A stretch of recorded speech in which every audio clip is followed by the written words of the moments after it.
Skiddly diddly do. Hi, I'm Jamie. And I'm Derek. And welcome to I Know You with Derek and Jamie, the podcast where two friends recommend something to watch based around a weekly theme. Could be a movie, a TV show, really anything. Also, we always have a themed bonus segment where we discuss anything from current news stories to dream fan castings. The possibilities are endless. We also end each show with some mini games, so stick around for that. Today's theme is real war films. It is Memorial Day next week, and we wanted to pull that into the theme for war movies. Now, it's not any war movies. These are like super realistic war movies. And I suggested The Pianist. And then I suggested Dunkirk. And also, just a disclaimer before we jump in, there will be spoilers for these films, so listen at your own risk. Unless you've seen both of them or just don't care, then enjoy the commentary. If you don't care, just listen. How are you, Jamie? What's up? So our lease ends in like 2 weeks. Yeah, that's fun. And we have to pack up, and that's so stressful, especially when you have nowhere to live after you move out. Yeah, that usually makes it a little harder, because at least if you're going someplace else, you can be excited to go to the other place, you know? Like, packing is so hard, especially when your husband doesn't want to pack too, and you have to make him. Yeah, I feel like I'm the one who wants to pack more, wants to pack and get ready more, but then it stresses me out, and then I kind of just break down sometimes. We're like, oh God, it's too much. Where do I put where? And then where do I put it once I put it in there? Oh my God. What about you? What have you been up to? Well, I have been going through a lot of drama over here in Florida because, Katie, just decided to poison me over this past week. All that good stuff. She listened to me. Oh God. What? Nothing. No. Okay, it was accidental. She was very nice. She bought me a bag of dill pickle chips, which I love. I thought they were great. They were an awesome thing. And last night, after finishing the bag over the course of the week, and last night I finished the last third of it, I got really sick. And I'm like, what is happening? I had drank a little, but not so much that I thought I'd be getting this sick. And I'm like, what's happening to me? Why does this keep happening? And then Katie steps out of the room and comes back in. She's like, so I did something bad. Those chips I bought you, they have milk in them. I'm like, why do chips have milk in them? It was, for those of you who don't know, I'm lactose intolerant. But enough about us. On to some movies. So I'm going to go first this week. Yep. And we're going to start off with my suggestion, which is The Pianist, a.k.a. a mood booster, a.k.a. this movie is so sad. But I'll get into that in a minute. I'm going to do my guesses for the ratings for Derek. So, objective competence. I think he thinks objectively it's a really well done movie because it has won a lot of awards. It was a fantastic film when it came out. You can't fault the truth for the storytelling. Objective competence, I think he gave it an A. So personal enjoyment, however, I think he's going to give it mid-range. I'm going to go a little higher. I'm going to go 6 because I think even though he thinks it's good, it's not something that he enjoyed watching, which brings me to rewatchability, I believe, is a 1. I think this is a one and done kind of movie for Derek because even though it's brilliant, it's hard as hell to watch. Those are my guesses. Now on to the info. The Pianist is a 2002 biographical war drama film produced and directed by Roman Polanski. It stars Adrian Brody as the main character. It's based on the autobiographical book of the same name, written by the Holocaust survivor, and I'm going to say this name wrong because it's in Polish, Vladic Spielman. It was Best Director, Adapted Screenplay, and Best Actor at the 75th Academy Awards. Now, the summary of this movie: Spielman and his family are forced into the Jewish ghettos of Warsaw, Poland, at the start of World War II. Through the next year, they move into smaller quarters and they get separated while being loaded onto a train to an extermination camp. Spielman is pulled out of line and lives as a slave laborer and helps in the Warsaw Uprising. He escapes and is hiding in several places until 1944 when he reaches a building and is near starved. A German Nazi captain finds him and helps him survive. Spielman survives the war and continues life as a pianist. So Derek, give me your thoughts on this. What did you like and what didn't you like and stuff? So I'm trying to figure out where I want to begin. I'm going to say the story of Vladic. I think his story was just, because it is a true story. It's just utterly inspiring and just he just kind of had to just keep moving forward. You gotta keep going. You can't ever stop. Yeah. And so I say that, but I do say there is a hefty portion of this film that I didn't enjoy. And I do want to start with that. And that is majority of the first third. With the family? With the family. I don't know why. It just, that first third felt, well, we have to include some stuff here. It felt more kind of like a documentary about like kind of like the early days of like the occupation of Poland, rather than like an actual story to me. Because it kind of just was like jumping from like event to event. Like, here's the proclamation that they all have to wear armbands. Here's the proclamation that they're moving to the ghettos. Here's the proclamation that they're moving to the work camps. I feel like the film was trying to show like the families, like how their lives were slowly changing. Like, I feel like it either needed to shorten that into an almost montage-esque, like a 10 minutes of like just it kind of like happening, and then the story kicks off with him like being separated from the family, and that's like the inciting incident kind of thing, instead of like, I guess the invasion of Poland is the inciting incident, or add like 15-20 more minutes to it, because it was kind of like in that middle ground where it didn't quite know if it really wanted to commit to that first part or not. And to me, it just, the pacing, it really threw it off. It really felt slow, and I know it's a slow film, but the second half, even though that is also very slow, I enjoyed so much more. My thoughts on your thoughts. Yeah, go.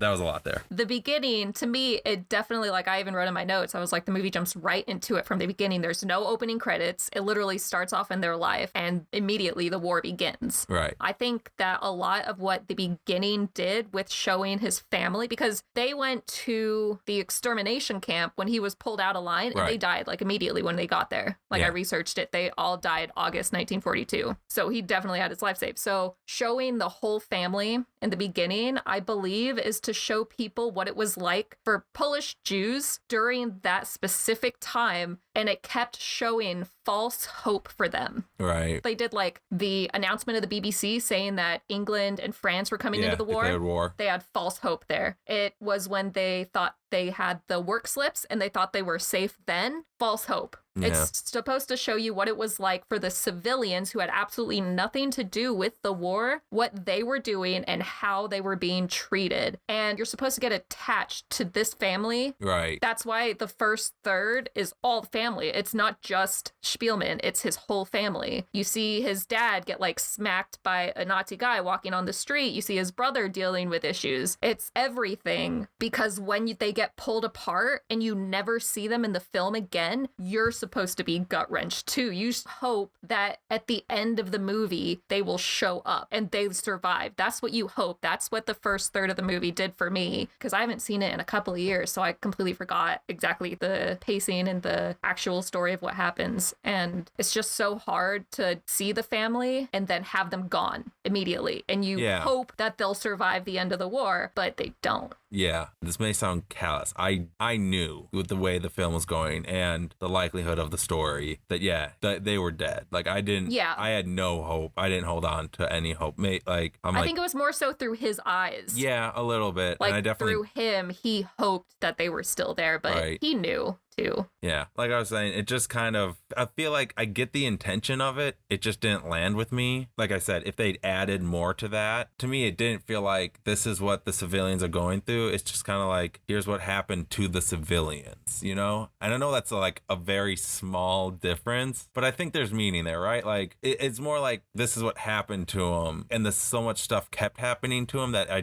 didn't feel like I got really into the family that much, because I didn't get to live with each event. It was just, this event happened, here's like a quick scene with it, next event. Here's the event happening, here's a quick scene with it, next event, you know? Like, if we'd had a little more time. That would have been like a 4-hour movie if there was more time. That's what I'm saying. Like, it was 2.5 hours. If you'd add like 30 minutes, make it a 3-hour World War II epic, which there are. And I think it definitely people still would have like been okay with that. That's my thoughts. But like, let's get on to the second half, because that's where I think this movie really shined. Yeah. Can I just say one thing from the family before we get into that? One thing that happened with the family that absolutely broke my heart is when they were walking into the train and Spielman says to his sister, "I wish I knew you better." Yeah. That fucking ripped my heart out. And I was like, oh my God. Because she was like, thank you. It's so sad because he wasn't able to get to know his family anymore. It's heartbreaking. Okay, that was just one quote that really, really stuck with me. Okay. I was going to say, around that scene, the moment that really got me was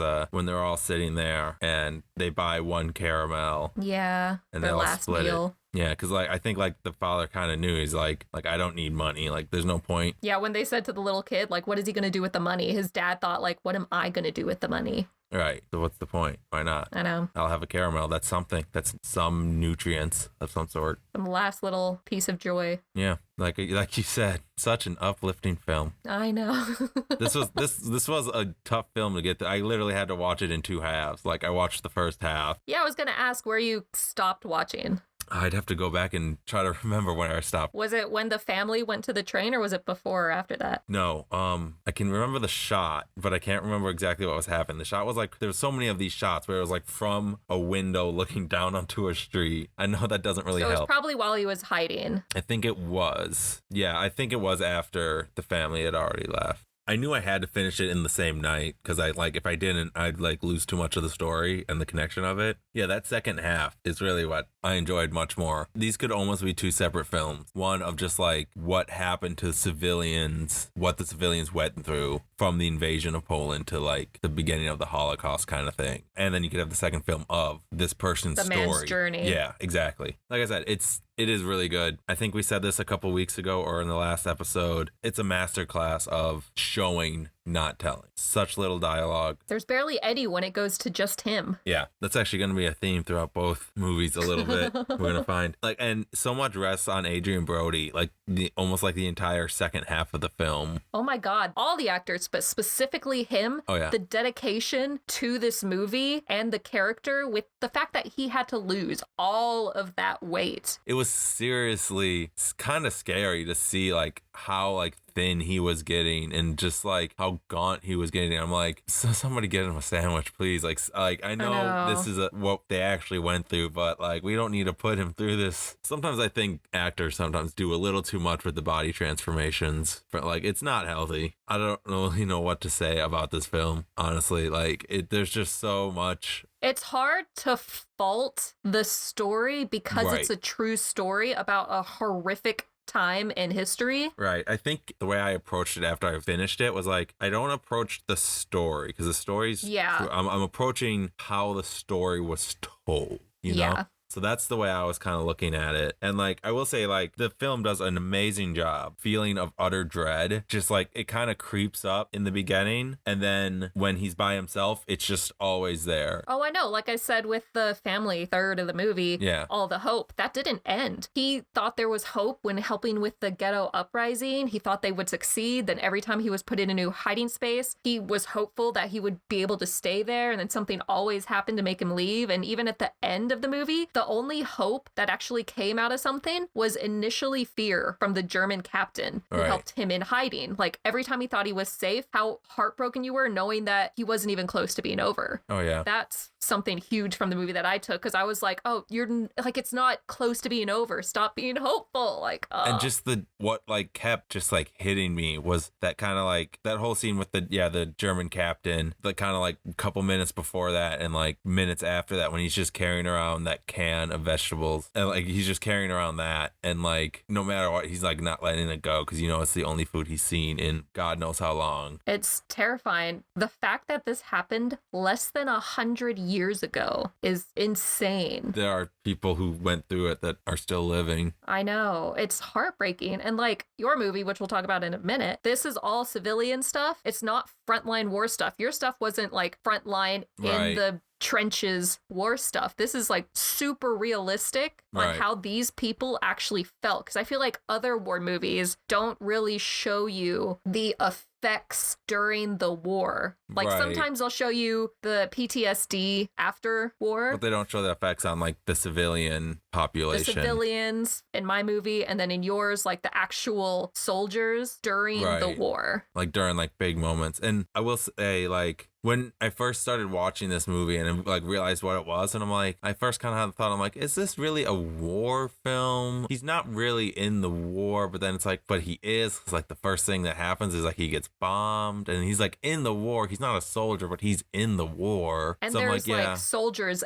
everywhere because, I mean, Poland was invaded by Nazis like immediately. Right. That was the initial thing of World War II. It's just not the traditional war film as you think of, like, exactly, like people actually at war going to war. I mean, there is some of that in there, but like, yeah, and it's like sad to think about all of World War I and World War II that there's so many stories like this and like Dunkirk that they don't teach you about. Like, I love seeing movies and books recounting all of the people and all the history and seeing the family love and the dynamic there and how that just gets ripped apart and the hope and the fear. Like, I'm a history buff, so I love stuff like this. It's gut-wrenching, but it just teaches you something. No, I completely agree. Like, I kind of went through all my notes. Unfortunately, I don't want to bring this back, but there was two things that also I kind of took issue with the film. One, super small nitpick, but the song that he plays for the Nazi captain in that scene goes on for a little long. Like, I was sitting there, I'm like, this is a nice song. I'm like, okay, it's going a little long, but I get it. It's a long, like, I get it. And then I'm like, okay, and it ends. And then he picks back up. I'm like, okay, we're still going. And then it ends. I'm like, oh, and we're still going. And it ends. And no, we're still going. And it ends. No, we're still going. And then it ends. I'm like, we're good? We're done?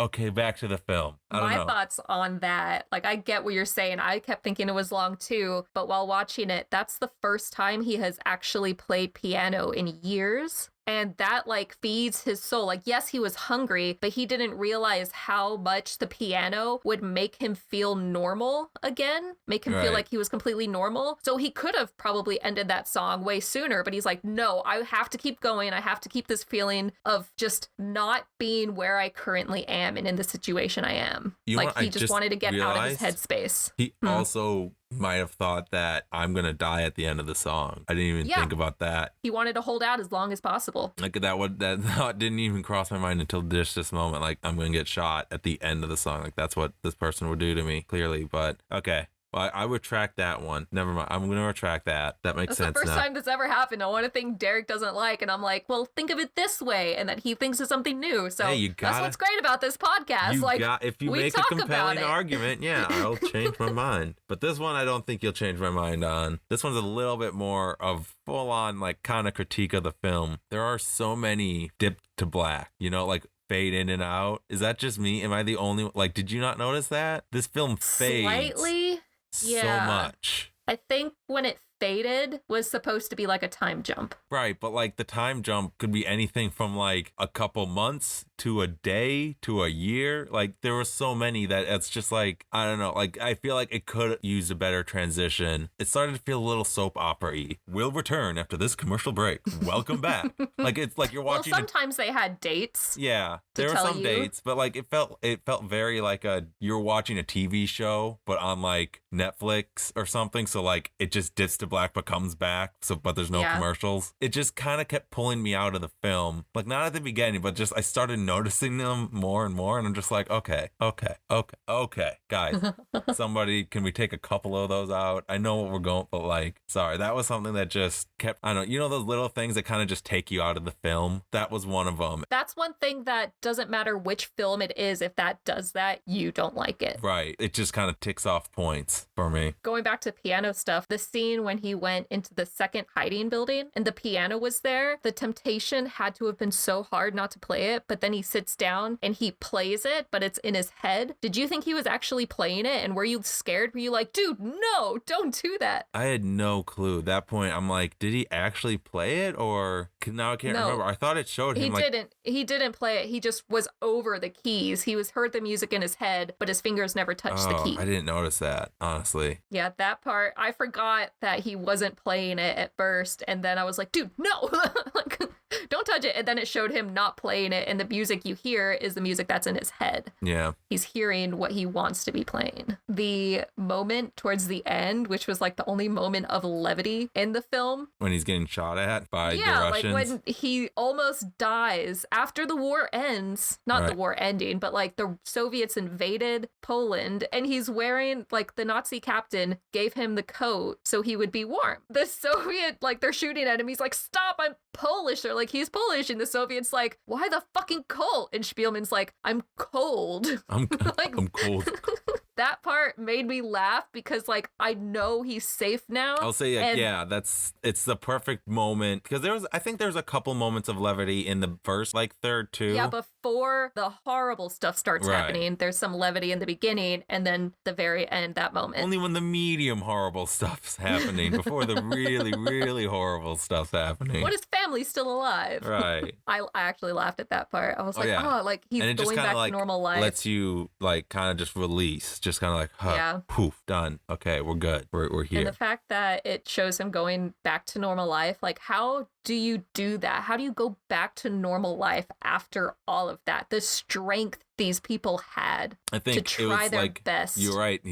That's why I really like how it bookended. The movie started with him playing piano for the radio and ended with that too. And it's just like, it's mostly like a full circle kind of thing. Like, he made it. He was able to end where he started. Where he wanted to end too. Like, he told the captain he wanted to, he was like, what are you going to do when this is over? He's like, I'm going to play for the Polish radio. Like, that end scene when he is playing music at the radio station and his friend walks in, the emotion that Adrian Brody, that he puts on his face, like, you see Spielman smiles when he sees his friend, then you see him holding back tears, because just imagine during that time after the war, how shocked and happy they must have felt when they found out that someone they knew was alive and made it through the war, and also the struggle they must have dealt with always hoping they would see someone else they knew or someone they loved walk around the corner. Like, his whole family died, but he just wanted to see them, and I'm sure he just kept waiting for someone from his former life to walk around the corner. And when you do see someone that you didn't know was still alive, just the overwhelming feeling you get. And Adrian Brody showed that, like, when he started to tear up, because first he was like, oh, it's my friend, he survived, like, he's here too. Like, oh my god. Yeah. Ugh. I think I have one last question. This is kind of gonna get heavy, and I know it's already been pretty heavy, but this is, well, it was already real world heavy, but this is a different real world heavy. So I didn't know who directed this until after I watched it. Yeah, Roman Polanski. And when I found out it was Roman Polanski, I was like, huh. I'm like, he's not the best guy. He's kind of a sex offender, a little bit. And I feel like we needed to bring it up. Oh yeah, definitely. Do you think that affected your feelings towards the film? Let me ask that first. That's really hard to say because I love the story. Right. If anyone else had directed this and told the same story, just in a different style, I feel like I would still love this story and the movie. So he is replaceable easily. Right. And it's an important story that I do believe should be told. I don't know, that's always a question, but I wouldn't fault anyone. And, like, I wouldn't disagree with them if they said, I don't want to watch that film, or I don't like that film because it's directed by him. Like, oh, absolutely. You know? Yeah, I'm that way with some musicians that are just terrible people. Right. I will not listen to their music. Like, if it comes on the radio, I will switch the station. Right. There's some actors that I refuse to watch. If it's a TV show or a movie that I'm just like, I know what the type of person this is, I won't watch it. And if it's something that I love that I'll watch, it's hard for me because I cannot like their character. Right. For example, The Mandalorian that we watched, Gina Carano. Yeah, we do not have the same like views on anything. It seems like she just problematic. Yeah. So I had an issue. I could not like her character because I knew who she was as a person in real life. Oh, I liked her character. I still like her character. Like, I think she did a very stupid thing. And the problem is, like, she was, like, in hot water because she was, like, said some other things that Disney was kind of like, hey, like, you're part of this company now and you have an image, so try to don't. And then she said the last thing about that kind of relates to this, about what it feels like to be a Republican in the United States nowadays. And they're like, yeah, no.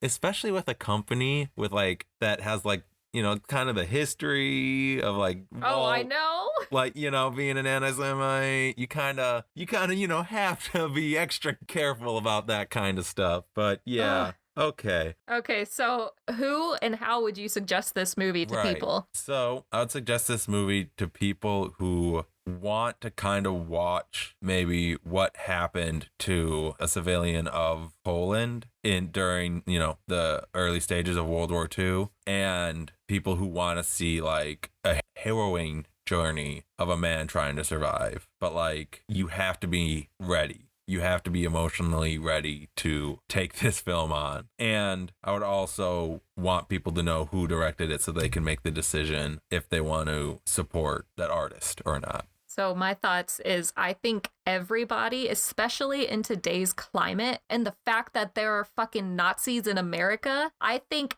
everyone needs to watch this movie. This needs to be like a history lesson. And if they have an issue with the director, they need to find a similar movie or read the book. Yeah, there you go. They need to know what happened and how horrible the Nazis were. Right, because there's so many people who, it's unfortunate to say, that just deny that it happened or that it happened to such a terrible extent. And it's just like, no. I think that's why movies like this are important. Like, this sounds weird, but it's an easy way to show the atrocities of it and to really drive it in, kind of thing. Yeah. Of like, no, this has happened. Because it's just a normal family Right. that it happens to. Right, exactly. Like nothing really special about them. I guess the one guy is really good at playing piano. All right. Let's do the Back ratings. to the ratings. I will remind you of what I guessed. For objective competence, I think you gave it an A. And I gave it an A minus. Like I said, my issues with the first third half of it, and then the fades, the constant fade in and outs, those kind of brought down a little, but it is a masterclass of a movie. All right, personal enjoyment, I guessed a 6, which I'm like unclear as to how much or not much you like this movie. I gave it a 6. Holy shit! Yep, you got Holy like I shit. gave it a 6. I can like appreciate the movie and I like enjoy the second half, but I just didn't like my problem with the first third is there, and like, you know, yeah, It's and the couple hard, things. like it's definitely not your type of movie. No, I can appreciate the movie, but I didn't necessarily fully enjoy the movie, you know? Yeah. Okay. So rewatchability, I guessed 1. Like, I don't think this is something you're gonna go back to. Yeah, no, I probably will never go back to this. And like, if someone suggests it, I'd be like, are we sure we want to watch this right now? Like, let's make sure we're kind of in the right setting and like in the mood and what we're doing later after. Cause yeah, but yeah, so I gave it a 1. Dang! This is crazy. only The Oscar one off. episode, you were 1 off. This episode, I'm 1 off. Holy shit. Trading blows. God. All right. Honestly, that's very similar to how I had to kind of guess your guesses. So yes, my suggestion was Dunkirk, and I'm going to give my guesses before we get into all that info. Now, I know this sounds interesting, and I swear I didn't copy Jamie, but objective competence, I gave a B+.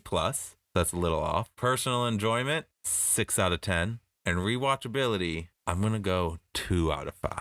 Okay, so Dunkirk is a 2017 war film written and directed by Christopher Nolan that depicts the evacuation of English troops on the beaches of Dunkirk, France in World War II. It stars Fionn Whitehead, Tom Glencarney, Jack Lowden, Harry Styles. Okay, this next name, I'm going to try my best. Aneurin Barnard, James D'Arcy, Barry Keoghan, Kenneth Branagh, Cillian Murphy, Mark Rylance, and Tom Hardy. Dunkirk portrays the evacuations from 3 different perspectives: land, sea, and air. The film uses little dialogue, as Nolan intended to create suspense more through the cinematography and music. It is also the highest-grossing World War II film, making $526 million worldwide. It was nominated for 8 Academy Awards, including Best Director and Best Picture, and went on to win Best Sound Editing, Best Sound Mixing, and Best Film Editing. So, Jamie, what did you think of Dunkirk?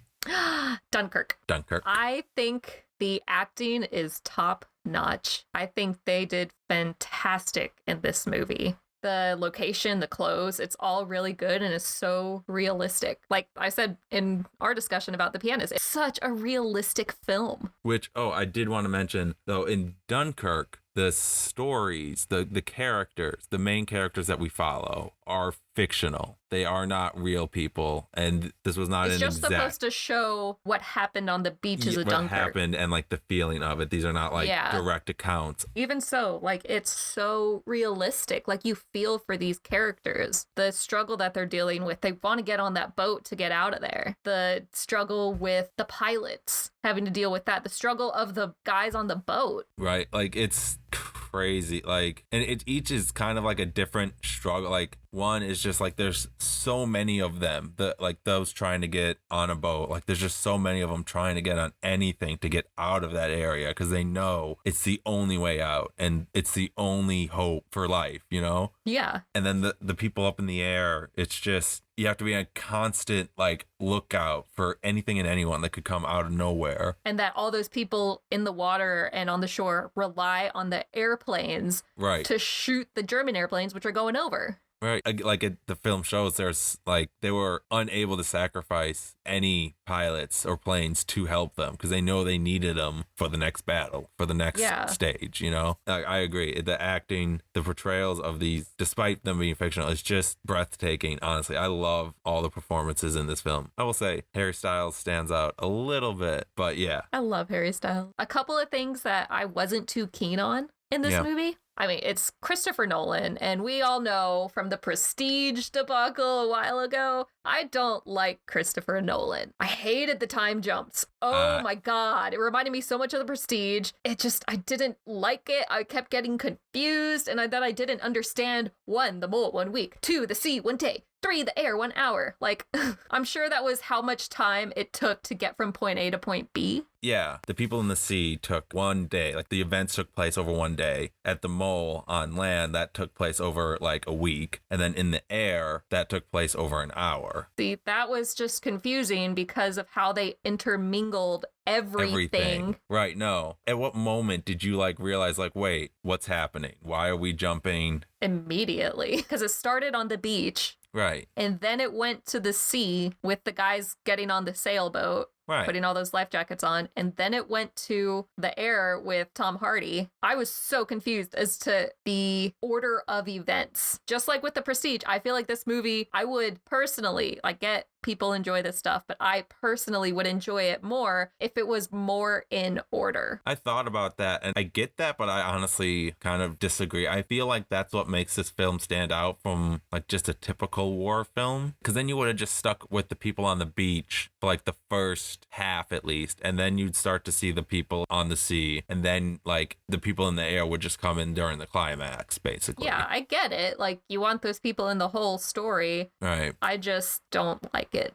It was too disorienting. It was too complicated, and the story didn't need it. It didn't improve the story in any way to me by having it all different time jumps and different things. Like I just kept getting confused. Honestly, yeah, I do get that. I remember first time I watched this, I was also confused. I liked the story enough. It clicked enough for me at the end. I'm like, okay, so that happened then and that happened then. And did you watch this with Matt or anyone? Yeah. You did? Did you guys talk during it about like what was happening or no? I just kept saying, what the fuck? Like, when is this? We were talking, trying to figure out like when it was, trying to figure out the mole 1 week, the sea 1 day, the air 1 hour. We were trying to figure that out. Right. So yeah, I think this is a film. I'm not sure you could necessarily have to agree with this or like this, but I think it's a film where it definitely kind of requires kind of like a rewatch. On my rewatch of it, I definitely felt like, okay, now I get exactly what's happening when. It 100% clicked, and that's when I actually enjoyed this film a lot more the second time. Yeah. Because I'm like, everything's coming together, and I think the story is improved by telling it this way. Because then it's 3 separate stories that all kind of come to a climax together. Otherwise, it would have been more one story that slowly gets pieces added on, and one of the pieces wouldn't even come on till the climax. So you wouldn't have the climax of the Tom Hardy pilot story. Like you'd just see that in the last 20 minutes. For me, I think it improves the story, but I do see, and I totally understand if like the time jumps disorient you too much, how you can easily lose that and just be like, nope, it's not working. I feel like you're right the second time around. If I understood it more, because I feel like there's a lot of movies like that. Right. When you watch it the first time, it's supposed to be disorienting. Then when you watch it a second time, you understand what's happening, so you can actually appreciate the story more. I mean, there's some movies that I've watched where it's sort of like the same event, but different chunks of the movie are different parts of the event. So I feel like that would have been fine too, but this is fine. It's just not my preferred style of editing. You know what's, sorry, I was just gonna say, it's not your preferred style of editing. This won for best film editing at the Academy Awards. Damn it. So you must like it. The last thing that I didn't really like is that the French guy died, right? Yeah, he was the one, I believe, who drowned in the boat, right? Yeah, it didn't make sense. Like, he was through the whole movie to the end, and they very not clearly killed him off. Like, I couldn't tell if that was him in the boat or not. It literally happened in a flash. Right. Like, it was like, boat starting to go down. Harry Styles says something to someone, and then leaves, and you barely get a glimpse of the face. And then we were waiting to see him, like, on the sailboat after being rescued. We were like, that must have been the dude that died, I guess. So Katie was like, no. I'm like, oh man. We just started calling him Gibson because like that's what he was wearing, the uniform. We were like, no, Harry Styles pulled him out. So Gibson's alive. And then like, well, where is he? And we're like, well, he's not here. But main dude, which I think is Fionn Whitehead, he oh no, he made it out. So maybe Harry Styles saved him and Gibson died in the boat. So that's what I'm pretty sure happened. Like I said, it is at times confusing, and it is a film that you have to really be like locked in and watching. I feel like most of Nolan's films are like that, where it's like he's one of those people, one of those directors that really still pushes for like the theater experience and everything, because he knows like a lot of his films, you can't have distractions. And it's a lot easier to not be distracted in a theater than like at home on the couch, because you got a lot of other stuff there. Yeah. So you don't like the time jumps, but you did like, you said you like the acting, and like, did you like the story in general? Let me ask you this: what story did you like the most? What like storyline were you most interested in? The one with Harry Styles. Really? I was just waiting for him to come up. Oh, you know what? That brings up something. I'm gonna call my sister. She saw this movie with myself and our older brother, and she has the best reason why she saw this film. So sorry to interrupt you. I just wanted to bring this up. Tell everyone your sister's name. Her name is Lizzie. Elizabeth. Hey, Lizzie, you're on I Know You with Derek and Jamie. Say hello to the audience. Hi. We're discussing Dunkirk, and we're discussing our favorite storyline in Dunkirk of the three. And my co-host said she loved the one with Harry Styles in it for obvious reasons. Could you explain your brief history with this film and why you went to see it? Sure. So Dunkirk came out, I think, was it 2017? It was, yeah. Okay, yeah. So it was the summer between freshman and sophomore year. And I think you went to go see it with me for the first time. Yeah, we were in Atlanta. Yeah. With Alec. Yeah. But why? What else do you want me to say? Why did you want to see it? There was a reason. Like, you didn't want to see it because you're a history. Harry Styles was in it. Because yeah, that's the only reason why you wanted to see it. That's what I was kind of hinting at here. I don't really care about war films. Yeah. I thought you were just going to say I don't really care about war. Does anyone? Yeah, I like I think there are plenty of good war films out there. We weren't saying war films. We were saying war. Thumb Wars. Those Star Wars. Those are good wars. Well, tell her that this is my reason that this movie was on my list, because I'm not a big war film person. I'm a Harry Styles person. That's why I wanted to see it. Yeah, that's also why Jamie wanted to see it. But I mean, I think there's more to that. Like, you enjoyed the film beyond Harry Styles, right, Lizzie? I mean, yeah, kind of. But I don't really like action movies or war movies. Do you like Christopher Nolan? Do you know who Christopher Nolan is? No. No, okay. Well, all right. I feel like we've taken up enough of your time. Thank you, Lizzie. Thank you, Lizzie, so much for being on here. We'll talk to you later. Okay, cool. I'm going to take a nap. Bye. Love you. Bye. Okay, bye. Lizzie, everyone. Lizzie. I love how she just ended it saying, I'm going to go take a nap. She is my kind of girl. She does have work tonight, so it makes sense. All right.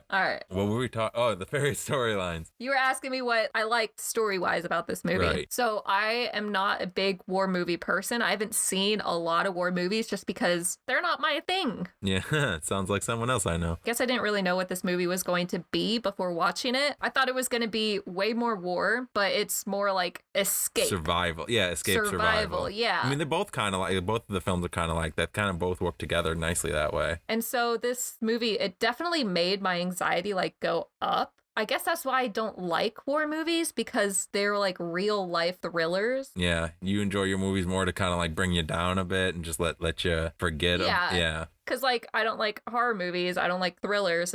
War movies. So it's like you kind of know what's going to happen. Right. Because you know in history what happens, but not really in the story specifically. And you don't know who's going to make it out. Exactly. But this one was so different from war movies that I have seen because it wasn't like frontline fighting. This is another reason why I really liked it, because it wasn't just it wasn't that Saving Private Ryan kind of like just getting through the. I think those films also definitely have their place, obviously, but I feel like we've had so many of those types of films now. I feel like war films are at their point where like you kind of have to do something a little different, you know? You like, got to tell the different stories. Right. Or you kind of have to tell the story in a new way. Yeah, it's not all in the trenches or all fighting with guns and everything. I don't like these guys were literally trying to get off the beach. The sailboat people, the kid that died on the sailboat. Yeah, that was tragic. I was going to ask so about sad. that actually. Like, how'd you feel about his death and how he died? More specifically, how he died. Was that based on a true thing? Nope. No. See, because I knew the majority of it was fictional characters. Like, I got that. I didn't like that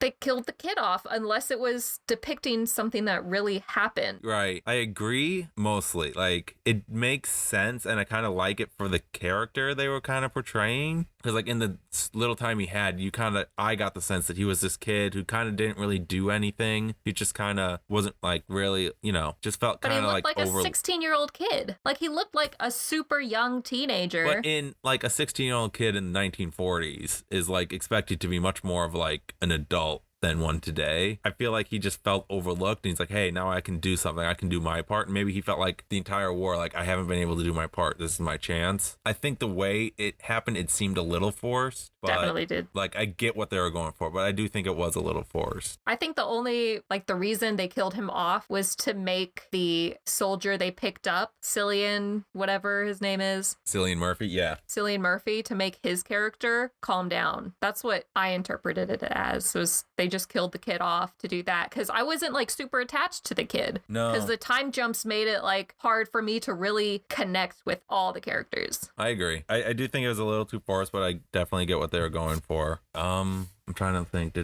Tom Hardy, the airplane stuff. I did like that. I think that was my favorite. Really? Was Tom Hardy, because he definitely like kind of like watching over everything, and those were the moments of levity to me, because like it was kind of like, okay, we can kind of breathe a little bit. See, he always felt in control to me. So the ending when Tom Hardy stops on the beach and gets captured, I didn't like that at all. I get it shows that the Germans were there and he didn't land in time, but he could have like kept circling to land on the actual beach that the English were on. Could he not have? I think he could have, but I also think it was suggested that like he had to glide. I think if he dipped down, he wouldn't have been able to do a controlled landing. So I think he had to just glide until he could land. And I think at that point, it was, you kind of just have to land where you land. Yeah, I think it was just kind of just to signify that he knew what was happening, and he knew he had to like, this is what I have to do to save all those people. I enjoyed it. Also really liked the shots of him landing and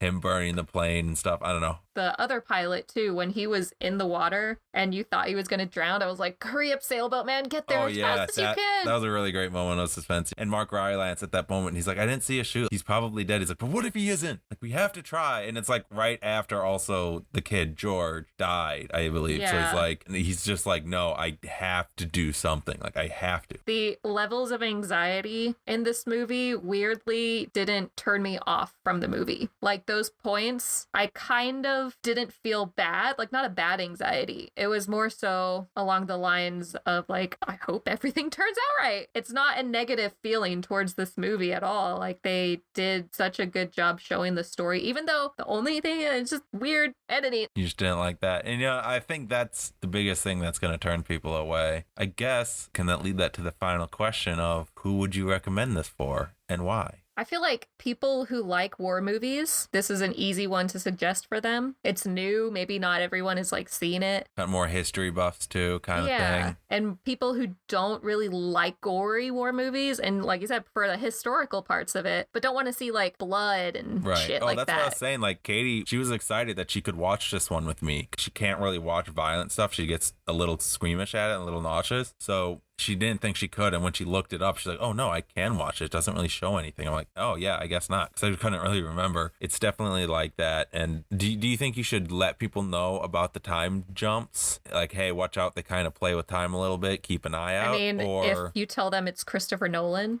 then they should just expect it. Like, I guess you could if you don't want to spoil it, you could be like, hey, just make sure you pay extra attention, okay? Like, there's some things that the movie's gonna try to slip past you. Like, I wouldn't say anything. I'd let him know that Harry Styles is in it, and I'd let him know that Fergie from the English Game is in it. wait, Did you notice that? No, who's he? What? He's one of the English soldiers There's a that lot is of them. in the boat with them when they're sitting there waiting for the tide the to come in. Okay. Yeah, he was in that. I did not notice. That guy's going to get typecast as playing old English people.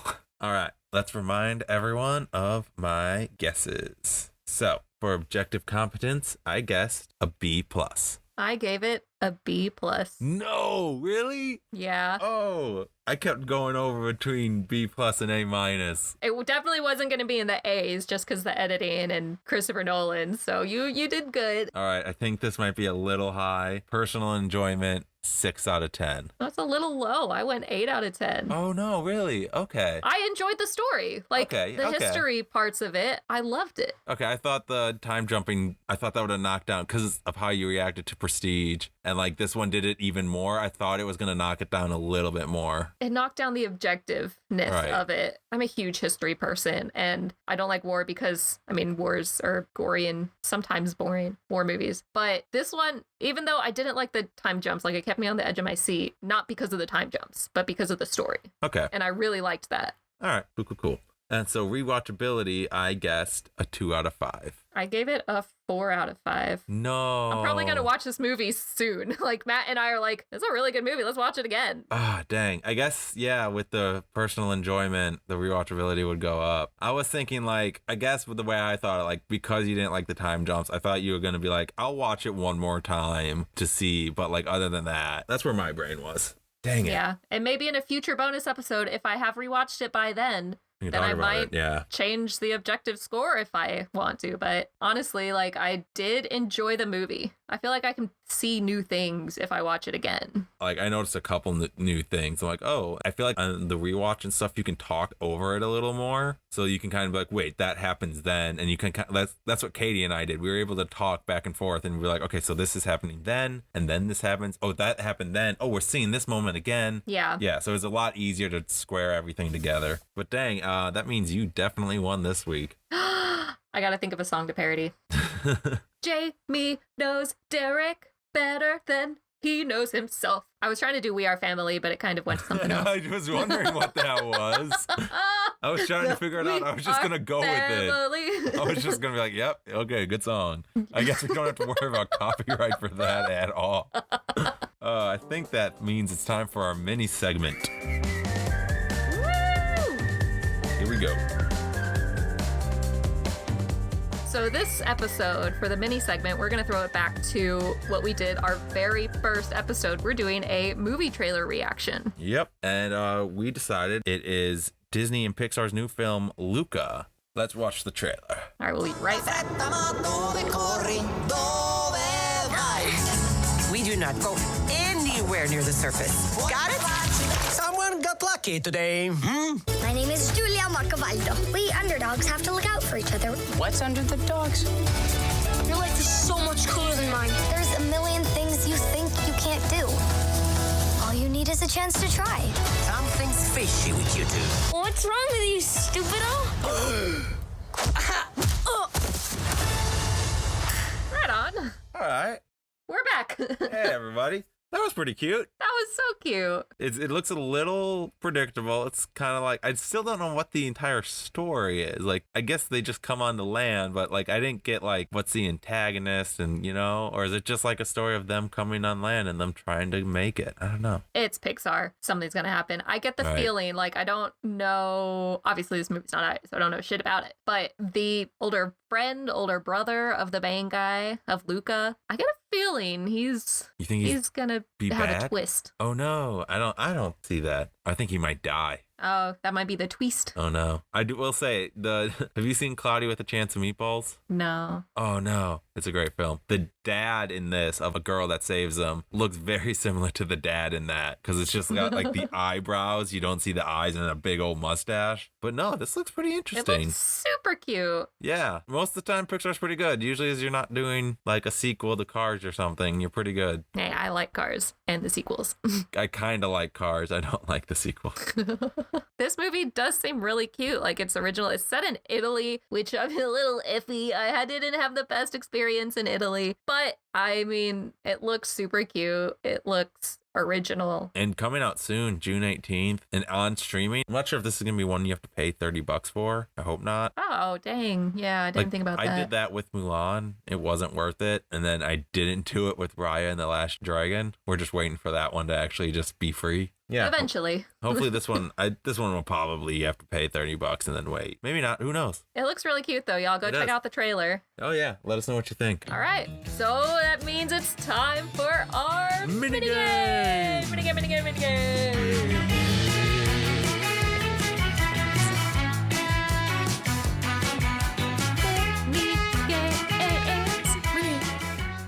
So this week for the mini games, I'm gonna let Derek go first since I went first in the movies. What? Cool. All right. So for this week, my mini game is 5-second rule. I believe we played this once before, right? For just a quick reminder, I'm gonna give Jamie a category, and she's gonna have 5 seconds to list 3 items from that category. And I'm not prepared, y'all. Nope. Well, no, because that'd be mean. Okay, let me pull up a timer on my phone. Yeah, because when I did it, I just counted to 5 in my head. Yeah, I'm not letting so that let's slide. do it more professionally. There we go. All right. So 5 seconds, and this timer will begin after I finish speaking. So I'm going to lose really, this is going to be terrible, you guys. Okay. My brain doesn't think that Number one, fast. I think I'm going from easiest to hardest here, so we're going to see.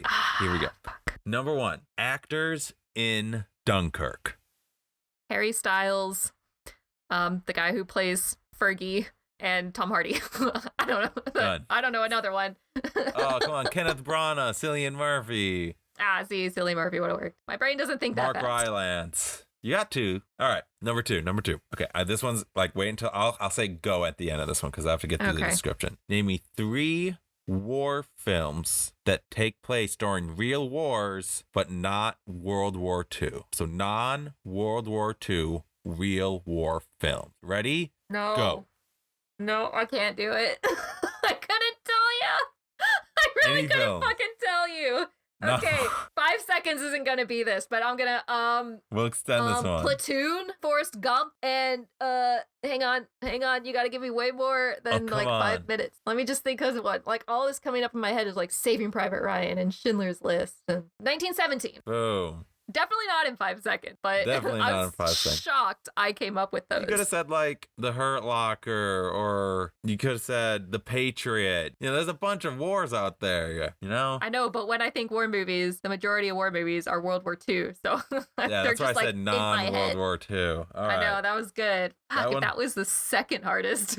I thought that one was going to be a little easier or a little harder. Yeah. Okay, this one might be super hard then. This one is, again, let me get through the descriptions and I'll say go when you can go. Here we go. Media, so movies, TV shows, games, anything like that, with war in the title. You can only, with an exception of, you can only use Star Wars once, but you have to name the full title of the Star Wars film. Ready, set, go. Star Wars Revenge of the Sith.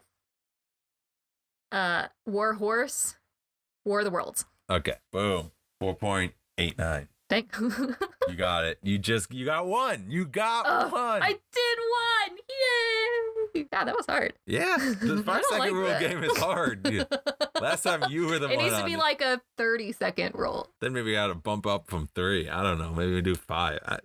These were tough ones too. I was trying to think of things that related to the theme that wasn't too sad or depressing or anything. I know. So yeah.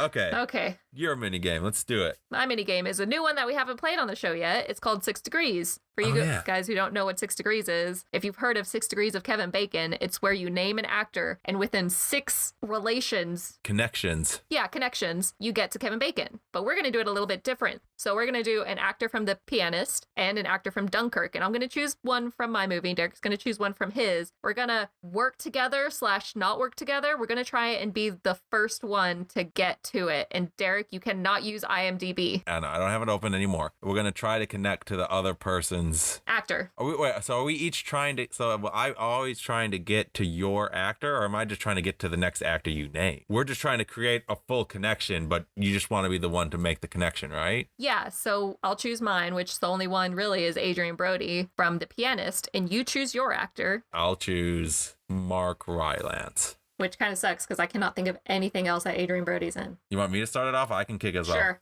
Go Cool. for it. Adrian Brody was in Predators with Topher Grace. Topher Grace was in Valentine's Day Oh, yeah. Good one. with Anne Hathaway. Anne Hathaway was in Les Mis with Hugh Jackman.